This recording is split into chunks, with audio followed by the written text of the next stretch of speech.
He's blocking federal agents from processing migrants in a public area of Eagle Pass, just a mile away from the U.S.-Mexico border.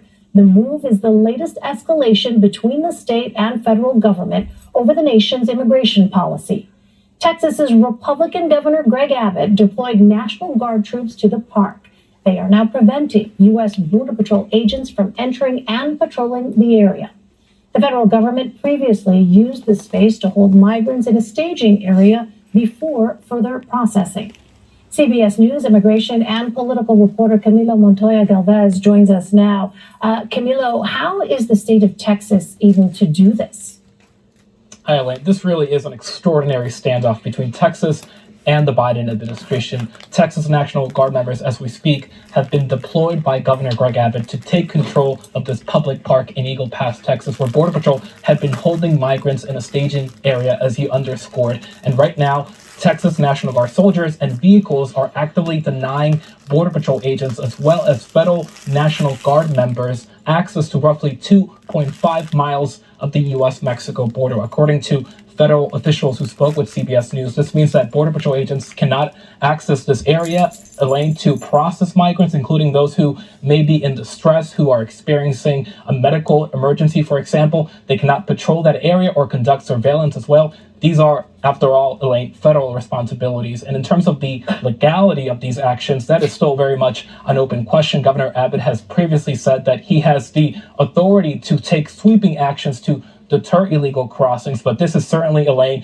his most drastic move yet to challenge the Biden administration's authority on immigration. Well, how is the White House responding to this, Camilo? Well, the White House actually issued a statement just recently, Elaine. I want to read that to our viewers and our audiences. The White House is accusing Governor Abbott of trying to interfere with immigration and border enforcement, saying that the governor is continuing his extreme political stunts that not only seek to demonize and dehumanize people, but that also make it harder and more dangerous for Border Patrol to do their job. So this is clearly the latest escalation in this feud between President Biden and Governor Abbott.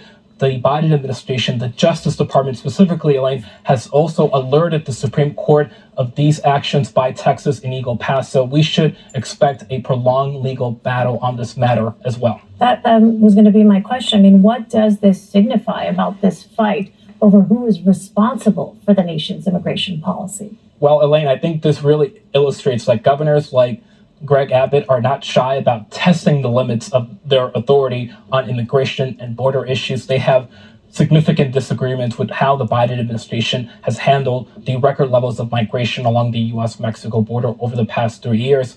Governor Abbott, in just 3 years, has bused tens of thousands of migrants to Democratic-led cities, including over there in New York City. Elaine, he has charged migrants on trespassing charges and fortified the riverbanks of the Rio Grande with razor wire and floating barriers. And most recently, he signed a law, Governor Abbott did, Elaine, that would allow the state to prosecute, jail, and arrest migrants on state criminal charges of crossing into Texas illegally. Those actions are already illegal at the federal level, and that is why the Justice Department is challenging that law and is hoping to enjoin it to prevent it from taking effect in March.